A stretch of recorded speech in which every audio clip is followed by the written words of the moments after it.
Hey everybody, and welcome to the Imagineers Disney Podcast. I am your host, Matt, travel agent over at Travel Nation, and I am joined this week, again, by my co-host, Susie. Hello, it's Susie. Me. Hi. How we doing? I'm doing well. How are you doing? I am doing great. Coming fresh off of a first visit to the place where it all began, Disneyland. Nice. Yes, I finally got around to going to the park. I was only able to go for one day, but I tried to cram in as much as I could, so it was fun.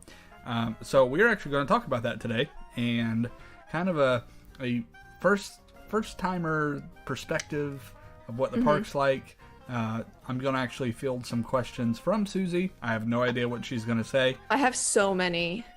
So I'm going to do my best and give you hopefully some tips on what you can expect your first visit, maybe how to successfully navigate and use your time the best way. And I feel like I did that.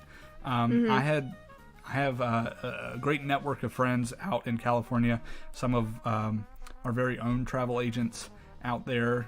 Jennifer Stoll, big shout out to her for helping me plan my day out there. But yeah, there's definitely a way of doing it, and and if you do it right, and you can be successful at really getting the most out of your day. So I'm really excited to be talking about that for this week's episode. So well, I'm excited Susie? to hear about it. Yeah, I've never made it out to Disneyland. It's on the bucket to make that pilgrimage for every Disney World aficionado.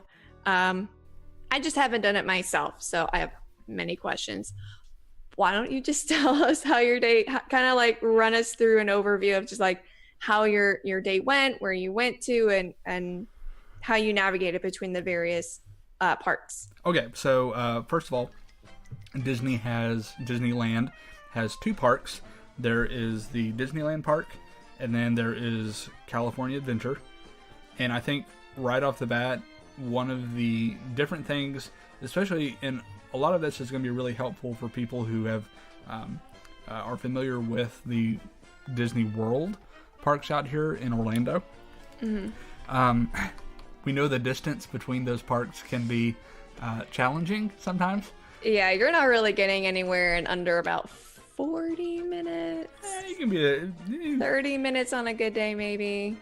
20 minutes Waiting if you're for a driving. bus. Yeah. Oh, yeah. If you're driving, it's for sure less. Bus transportation, you're definitely looking at half an hour, at least getting from one park to the next, depending on how busy the bus system is. But, so Disneyland has two parks, and they are separated by, no joke, probably 50 yards. That's just hard to fathom. It is. It's amazing. So the ability to park hop, and I definitely recommend the Park Hopper Pass. Like you're literally hopping. Just because it's so easy to do. So that is tip number one. Do the Park Hopper Pass. So I was actually there for a very long time. I was in the park probably around 7:40 in the morning. The park opened up at 8 o'clock. They just started letting people in, and just like the opening to Magic Kingdom out here on the East Coast, they let you in the park, but they don't let you on any attractions. There's kind of like a little opening to the park, and once that starts, you can go on. So I was in the park around 7:40, and I stayed until shortly after 11 p.m. That evening. Park closed? No, park closed was at midnight. I tried so hard. I tried so hard to do it. I just could not make it any longer. Well, you got there early before the park, like rides and attractions open, so maybe that will balance out. Yeah. So, but I definitely got my my money's worth out of this visit for sure. I was doing this trip by myself. I was actually out in California for business that week, and just decided to stay an extra day and go. So for those of you who have never experienced a Disney park by yourself, it's actually not a bad thing. It is so relaxing. I feel And I say that coming off of a Dapper Day trip where my family was there. I had friends there. I had other friends who saw like my Instagram posts. I'm like, we're here too. And like you go around trying to meet with people. It's just so hard to like get everyone's schedule to line up and who wants to ride this. And this. Going by yourself is so liberating. Yeah, now, not to take away from going with family and friends. Oh, family and friends are great. It's amazing, but... It's a nice change of pace, but though. it's different. It's different. Yeah. Plus, at Disneyland, they have a lot of opportunities to do single rider. Ooh, okay. So there are several rides that you can do single rider on, so that was definitely a great use of time for me when I wanted to get in as much rides as possible. I will go ahead and say this.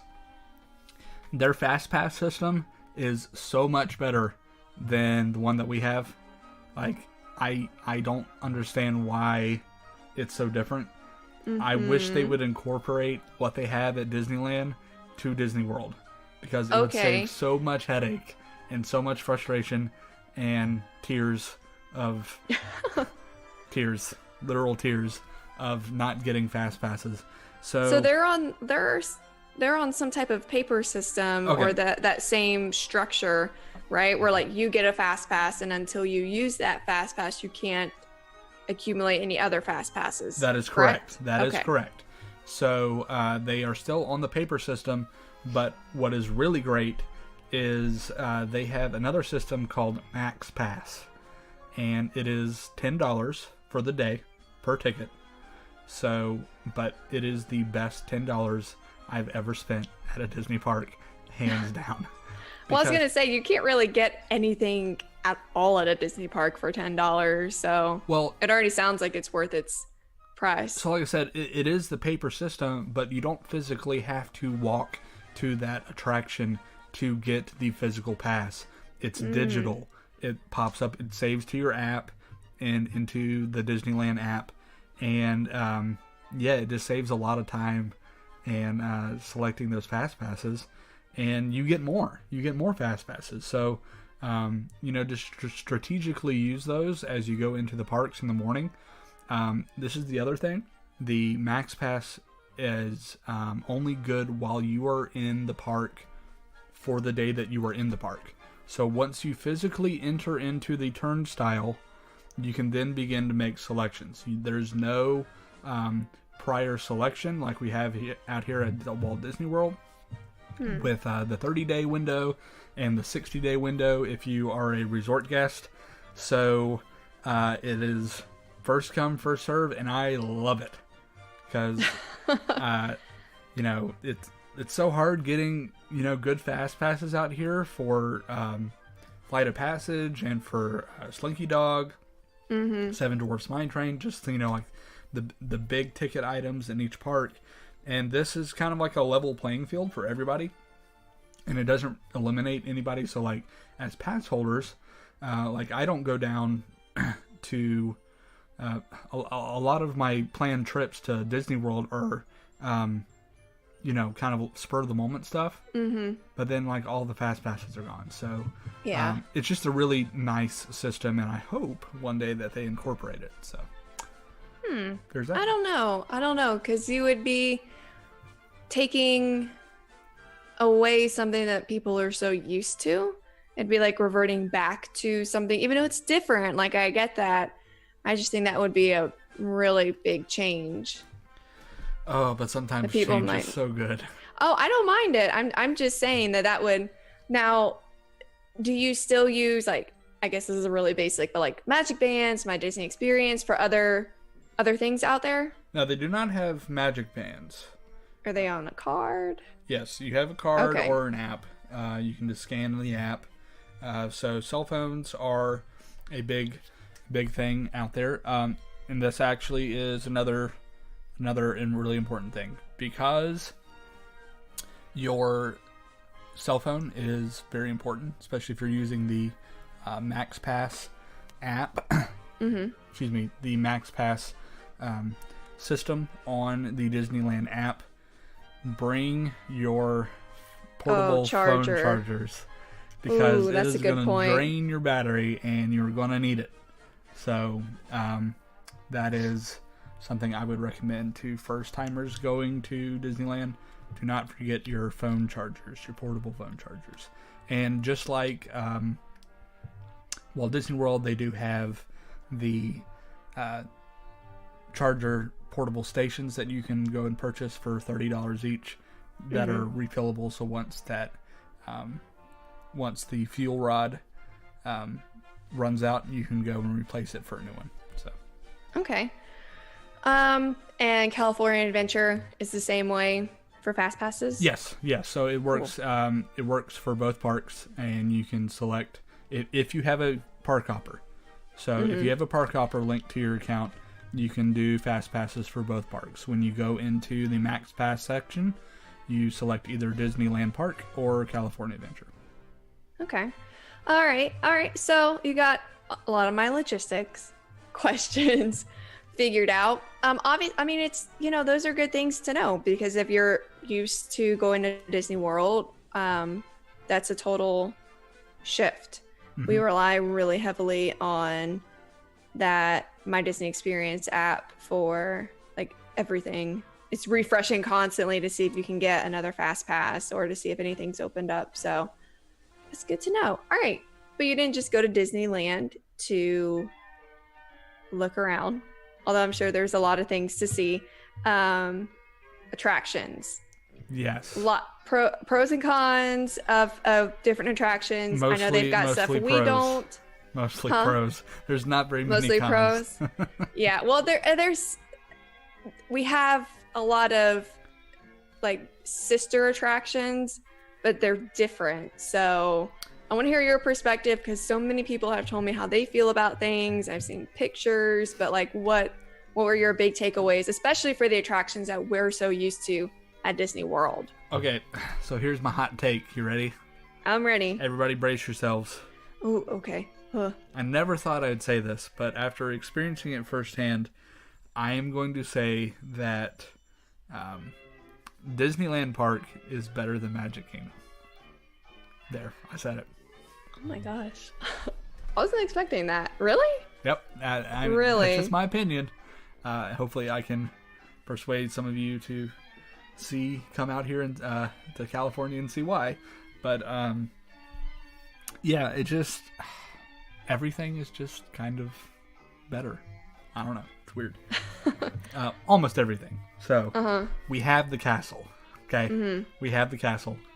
Magic or Disney World wins in the castle. Okay, wins so in the castle. Under castle, Disney World gets a check mark. Little check mark there, just from the sheer size of everything. What else do we share? Haunted Mansion. So, Haunted Mansion.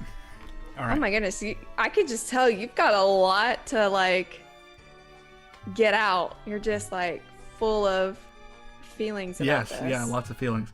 So, I did not experience the normal Haunted Mansion while I was out of Disneyland, because I had just caught it during their Christmas time that runs through the beginning part of January. But so Haunted Mansion out there during this time of year has a overlay of Nightmare Before Christmas. So it's a Nightmare Before Christmas Haunted Mansion. So they do a lot of overlays at Disneyland. They do, and this one is spectacular.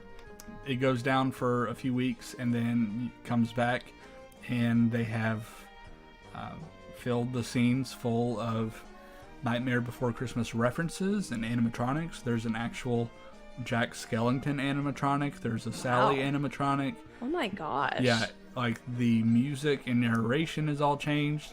Even to the point where when you come into the stretching portraits, those have been turned into Nightmare Before Christmas. So yeah, the entire theming has been changed, and it is awesome. So the big difference between the Haunted Mansion normally in Disneyland and Disney World is Disneyland has the Hatbox Ghost. So that was actually kind of cool to see for the first time. So, but yeah. It also looks like a mansion. Yes, it is. It is very different from the facade of Walt Disney World. The one out in Disneyland is situated within the New Orleans Square area, so it is very plantation-esque mansion in its design and theme on the outside. So okay. Speaking of like facade, so like spoiler alert, like anyone who didn't know this, when you look at a ride, for the overwhelming majority of rides that are inside, you're not inside the thing that you look like you're inside when you are looking from the outside, if that makes sense. It's a facade, and then the ride is in a building behind the back, because that's not, themed, a big square box. Yes. But in just looking at the exterior of rides like Small World, I definitely feel like the one at Disneyland, and again, this is just from like looking at it, it doesn't look like it's that system of like facade, square in the back, housing the ride. It looks a little different. Yes, and this was actually my very first attraction that I went on when I went to Disneyland. Thanks to some tips from my friends. They said, grab it now at the beginning of the day when it's less busy, because it gets busier at night, later in the afternoon, which was great because I walked on to Small World, which was great. But yes, their facade. So if you're familiar with the one in Walt Disney World, it is situated in Fantasyland, and you kind of enter into a show building-ish, and there's kind of an open area, and then you have like the cutout city with the clock and everything, and then you get on the boat, and then you go into the ride.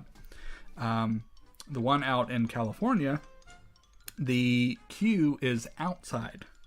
So it is open air, which gives them more space to work with the little city cutout. And they light it up at night during Christmas with Christmas lights. I took a photo of this. I will put it in the show notes because, I mean, the facade for Small World out in Disneyland makes ours look like a circus sideshow attraction. Well, it kind of is like, it's like you have to go deep, like it's back into, we have it's open where our queue is, but it's covered, but it's like hidden, like the actual part of Small World, and Disneyland's is not. It's big and like here it is. Yep. It is definitely a showpiece for sure. And once again, this was actually another overlay that I was able to take part in, fortunately. And it was their Christmas overlay. So you go into the ride, and the soundtrack has changed. You still have the Small World theme, but they have interwoven jingle bells into it. But, oh my gosh. Yes. Like in different languages? To be honest, I was so mesmerized by everything that I was seeing inside the ride. I didn't really pay that much I'll let it attention slide. Yep. There is just so much going on within the ride itself. Like, each room is just packed full of the kids and the original Mary Blair designs. So that was actually a really cool moment for me, just seeing all of those. But there's lots of Christmas like elements that they put in. So like when you float past the gingerbread, you smell the gingerbread.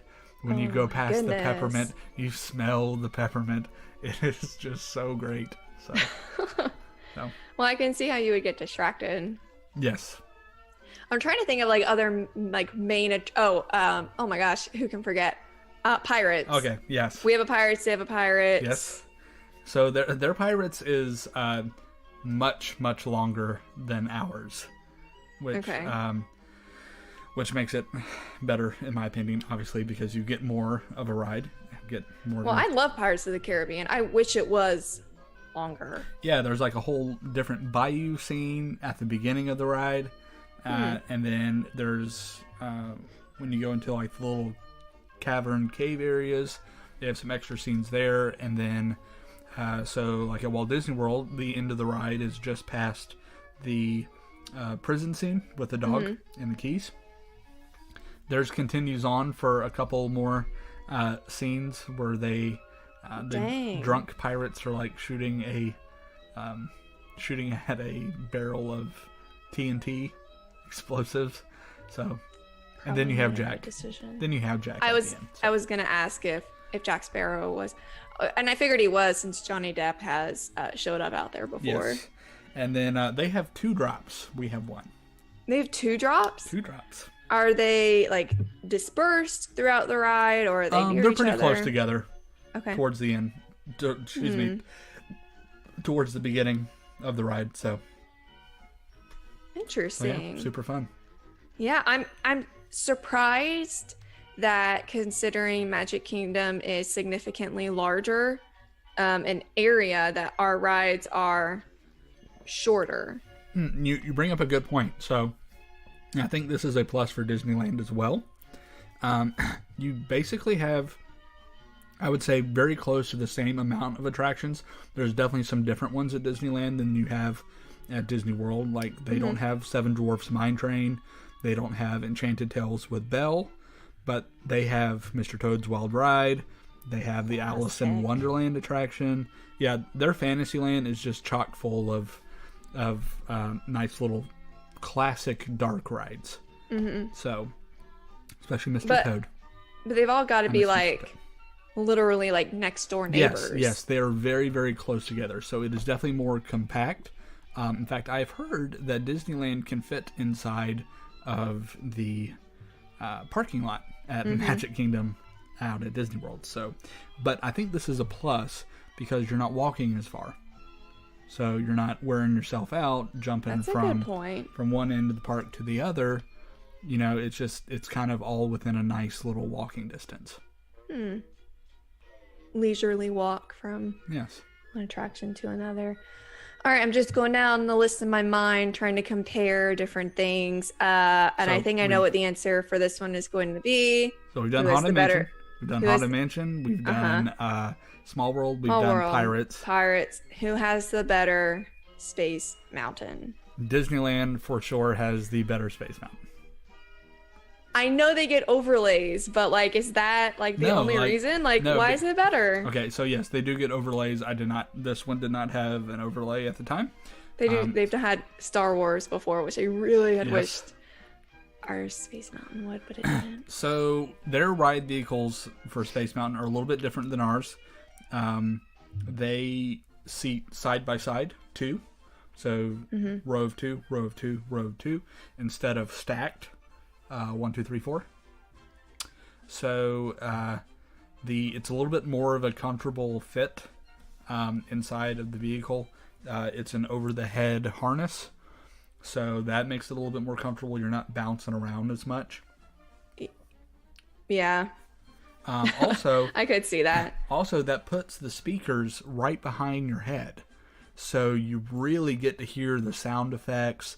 I love the music soundtrack that they have for Space Mountain out there. It's different than the one that we have. I think that's a plus. They do some different projections and stuff inside the ride itself. So yeah, and it's also a smoother ride. You're not jerking around all over the place. It's probably from the over the head, so you're not moving around. So a combination of the two. A much smoother ride experience, a more comfortable ride experience, and I think the ride effects have a little bit better punch at Disneyland than the one out here at Disney World. Okay. Interesting. I'm seeing lots of. We won the castle contest, but so far it's been very Disneyland favored for attractions. Let's see. What about shows? So, okay. I only that wasn't a good face. I only got to see one show. I mean, I take that back. I saw 2 shows. 2 shows. No, 3 shows. Yes. 4 shows. 3. 1 show. I saw the fireworks show. I saw Illuminations. No, not Illuminations. They do not have that at Disneyland. Fantasmic. And then I did go and see the original Tiki Room. Oh my gosh, I'm really jealous now. So anything, I mean, like, what? I mean, that obviously Disneyland is the OG. Like, that's where Walt literally had his hand on everything. And like, you know, there's the apartment above the fire station and everything. But I'm really jealous of the Tiki Room. The Tiki Room was special. Like, he was I mean, it's so in love with it's the that same idea. show, but I mean, just seeing, you know, those were the first animatronics. Like, were those birds? Yeah. So that was a more sentimental experience for me. I can't really say that one is better than the other, although the host of the room out there apparently is like super famous and crazy and does his opening spiel that's really popular and stuff. I can't remember his name. I'll have to look it up. Did you see it though? Oh yeah. Like, oh okay. Yeah, it's the guy who just tells you about the show and right. Oh, but it's like he's like their he iconic. He hams it up. Oh, cool. So yeah, but yeah. So yep, that was fun. The fireworks were great. It was a Christmas show. It's very nice. I mean, do they do projections? Yes, a little bit on the castle. So typically their show, I mean, they bounce. They've had a couple past few months. So they've had the Together Forever with a Pixar one, but typically their nighttime show, I believe, is Remember Dreams Come True, which if you are a fan of Wishes, you can come out to Disneyland because it still sort of lives. And lives. To a degree. Like the beginning and then like the end is the Wishes song, and it's narrated by Julie Andrews. Okay, booking a ticket now to California. So no, it was a great show. The Christmas show was really nice. Fantasmic. I will say once again, for the most part, Disneyland does take the cake for best show, just because some of the elements in this isn't Disney World's fault or anything. It's just the way that where the show is and how it's designed and the limitations on where everything is. So in Orlando, you have the Fantasmic show, and because you're in Florida, you can only dig so deep. So with Disneyland, the Maleficent dragon at the end of the show is like a giant dragon. Like, it is like this huge animatronic type thing. It's just super impressive. So I think it rises from underneath the ground and comes up. So it's easier. Oh my gosh. Yeah. Oh yeah, we can't do that. We can't do it. So, that's not fair. Also, the Fantasmic show in Disneyland actually takes place on the Rivers of America. So it's wider than the water area at Hollywood Studios. So they have an actual pirate ship that takes part in the show. Originally, it was a Peter Pan segment of the show out there, but they actually just recently changed it to pirates, and it's just really, really cool. One thing I will say that Disney World does have better in this show. It's just my opinion. There's something to be said about Mickey at the end of the Fantasmic show, conducting the big finale, the Sorcerer Mickey, on top of that giant mountain on the set of Fantasmic in Hollywood Studios. What is he at in Disneyland? On top of the Tom Sawyer Island's shack. Yeah, that just doesn't sound like it's quite as majestic. So, Mickey on top of a shack, Mickey on top of a mountain. Yeah, so, okay. All right, so we can finally put another little point for Disney World there, but yes. World. Okay. Yeah, definitely hit up that show if you can.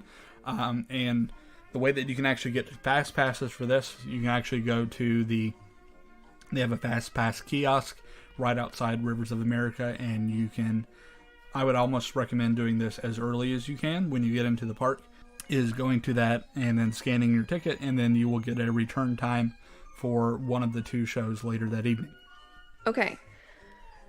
There's so many things at Disneyland that I want to do that we just flat out don't have but what was your favorite ride out there that is Disneyland unique? Ooh, that's tough. Well, that's why I'm here, Matt. I'm here to ask the hard questions. This is serious stuff. It's time to make decisions. It's hard for me to narrow them down. I'll give you a few that I really liked. One, it was really nice going back on Mr. Toad's Wild Ride, just for the sentimental reasons. When that was removed from Magic Kingdom in Orlando, it was a sad day. And they put him in the pet cemetery in Haunted Mansion. It was just he's an animal. Yeah, but it's just like digging the knife in and twisting it. He's commemorated in a respectful way. Stupid Winnie the Pooh. I like Winnie the Pooh. Winnie the Pooh is like the destroyer of worlds, the destroyer of dreams. Why is that? It's an intense little ride, I guess, with the bouncing and the... No. It'll make you a little... He took the place of Mr. Toad's Wild Ride in Magic Kingdom. And Winnie the Pooh took the place of the Country Bear Jamboree in Disneyland. They don't have Country Bear Jamboree? Nope, Winnie the Pooh. Big check to Disney World. Big check to Disney World. Oh, the Country Bear Jamboree is so weird and fantastic. Yep, love Big Al. Liver lips.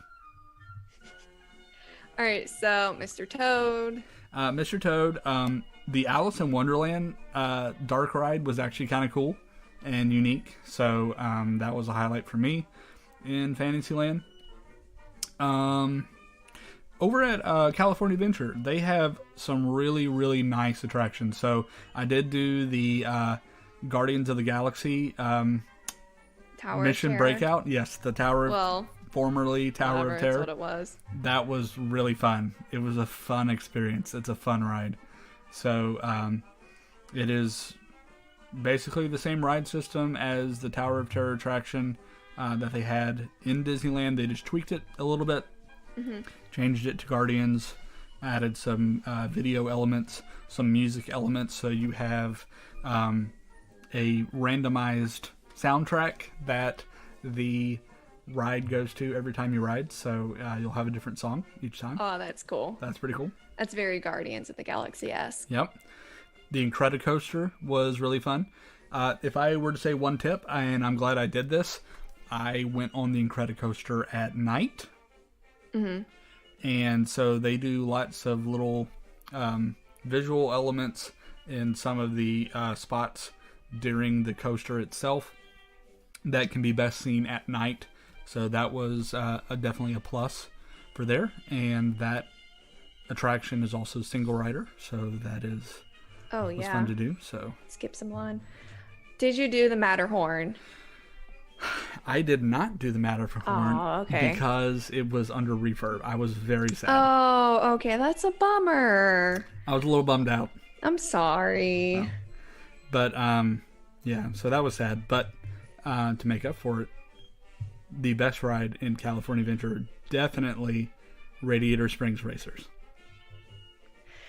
It's nothing like the Tomorrowland Speedway, is it? No. Thank goodness. That is the worst. No. It's close to the worst. So, I will say this in general. The Cars Land out at California Adventure is one of the best themed lands in any Disney park. I can just imagine it's full of puns. I mean, it's just like the movie. You have Flo's V8 Cafe. You have the Cozy Cone little motel area. You have the paint shop. You have the tire place. And then they have the Radiator Springs like rock formation like area. That is the big part of the ride. So yeah, it's just designed really well. It's a fun ride. Radiator Springs Racers is a fun ride. Once again, also single rider. So take advantage of that if you can. Or even better, get a fast pass for it. Highly recommend those. But yeah, it's fun. You get to race along Radiator Springs and you get to race. It's a 2-car attraction. So depending on which side of the track you go on, you will either go into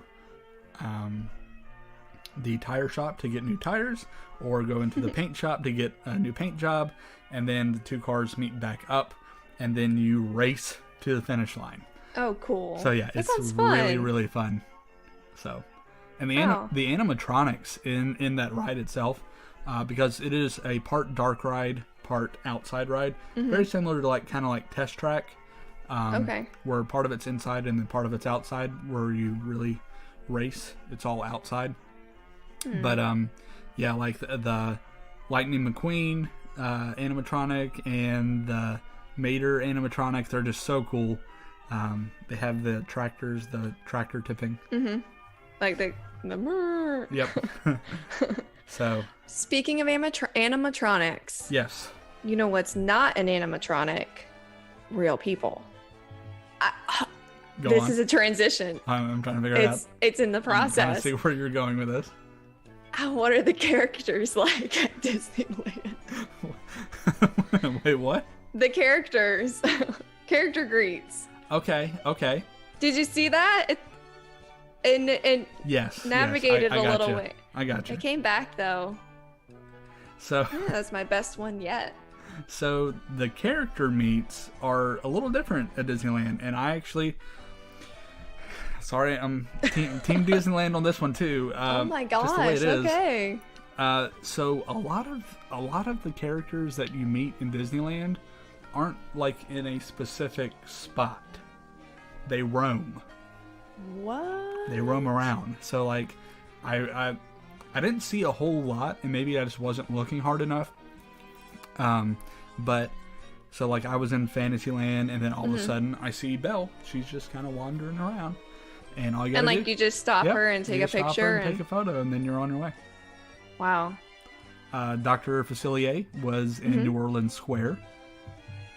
Very cool. Yeah, it was fun. So. Well, I mean, okay. That makes me think of two things. One, like how immersive is it to just walk around and see them walking around doing their thing, which leads me to number two, like when a cast member is in a guest area, it's called being on stage, and you have to be like so much more into it, I would think, than you would be if you're just in a line like Cinderella or Rapunzel at Disney World, where you're in a room, because now you're walking around and you're engaging with people, you're engaging with other things in the outside element around you. Oh my gosh, just talking out loud, that must be like a lot of work for those cast members. Kudos to them. And I never really saw any bleed over into that, because I know that was a problem when Disneyland first opened, was just seeing workers from Tomorrowland and Frontierland, and it was kind of a thing, and that's why they built the utilidors when they built Disney World. But I didn't really notice that much while I was in Disneyland, so kudos to them for maintaining the illusion. Ooh, the illusion. All right, most important thing, you know where I'm going with this. Food at Disneyland. What did you get? What was different? And just overall, obviously, like, you couldn't eat everywhere, but if you had to just kind of like compare the dining options at both parks. Okay, so I will say that I did, because I was really, really trying to get the most out of the rides. So I did plan one bigger meal, one sit-down meal for lunch, and then I just kind of snacked the rest of the day. Okay. Snacks are important. So, for breakfast, I had a churro. Well balanced. Go on. Yes.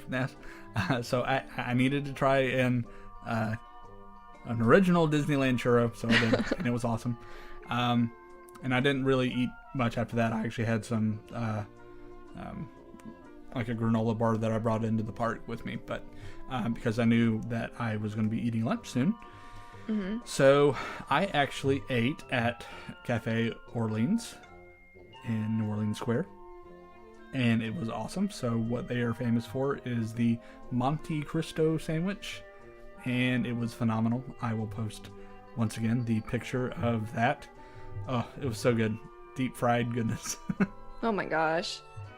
So for those of you who don't know what that sandwich is, it's basically a ham, turkey, and I think it's Swiss sourdough sandwich, and then they deep fry it, sprinkle powdered sugar on top, and then serve it with like a berry jam spread.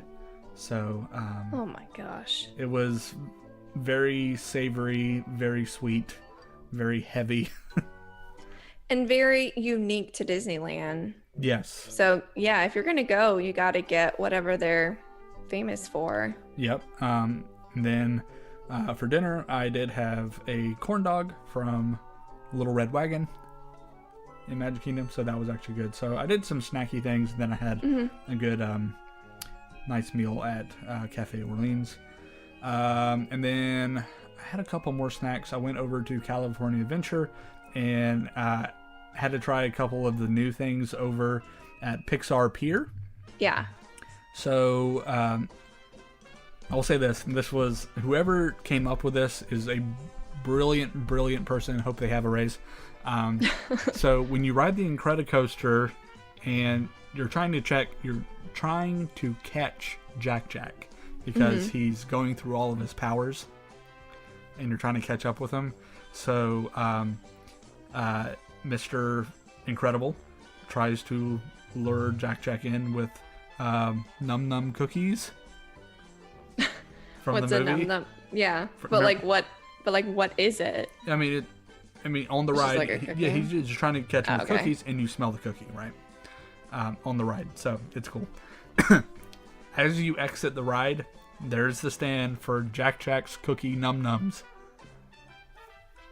Of course. So it is. It's actually really good. I had it. It was. Think of it as like a Toll House cookie, like the freshly baked, like soft, super soft.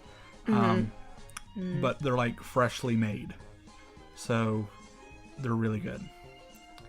And then I went over to Adorable Snowman Treats. Did you get an Adorable Snowman treat? I did.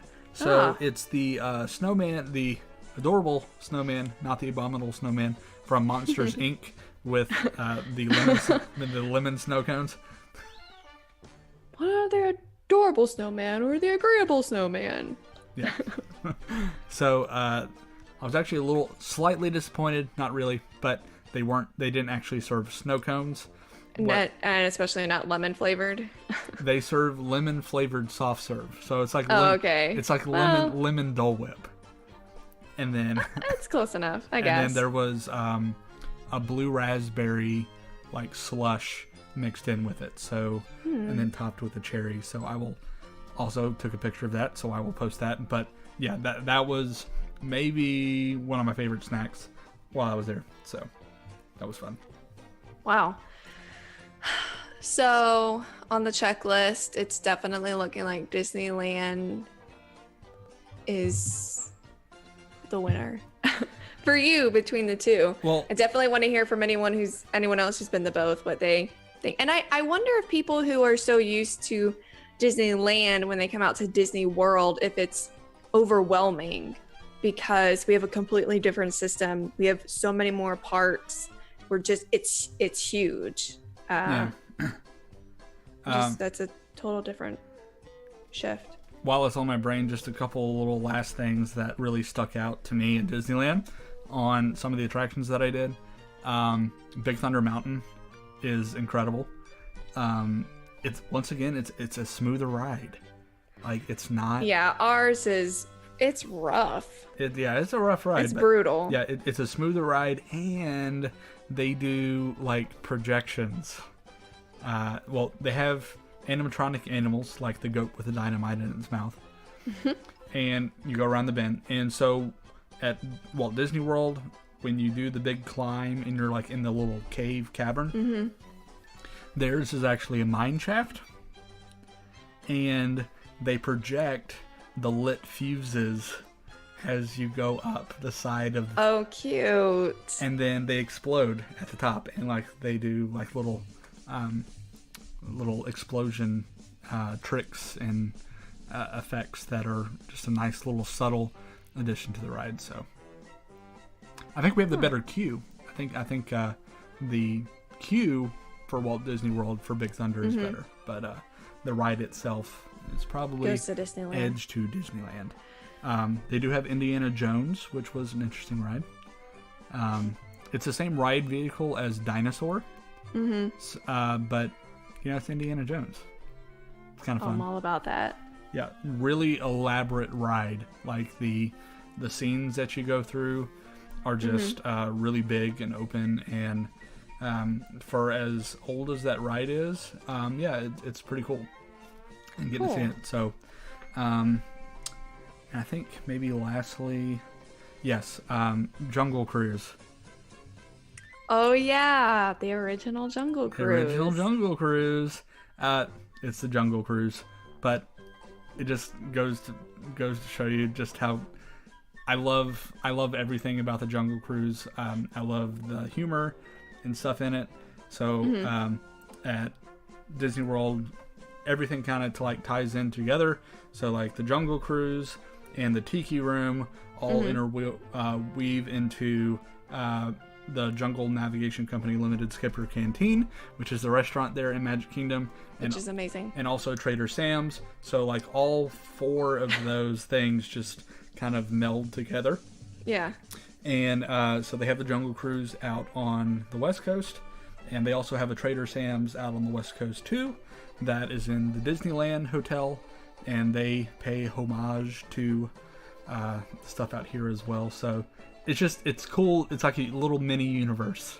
Yeah. So kind of winking back and forth at each other and the different nods to things. Yeah. But the humor in the Jungle Cruise starts even before you get on the ride, and I specifically remember because I was there for Veterans Day weekend. I was there the Saturday before Veterans Day, and one of the cast members who was working on the Jungle Cruise comes over the PA and says, "Ladies and gentlemen, we are now going to allow all veterans access to the front of the line. So all veterans of the Civil War." Really? Oh, okay.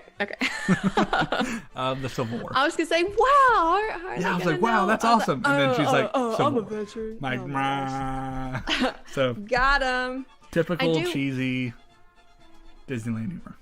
I love it, though. I do want to say one thing that came to my mind. We talk a lot about Disneyland gets this and we don't. We have this and they don't. And then with the different overlays and changes and new food items, and we talked extensively earlier this year about all the Pixar things. I remember when I did Keys to the Kingdom last year that the tour guide mentioned Disneyland, actually most of their guests are pass holders.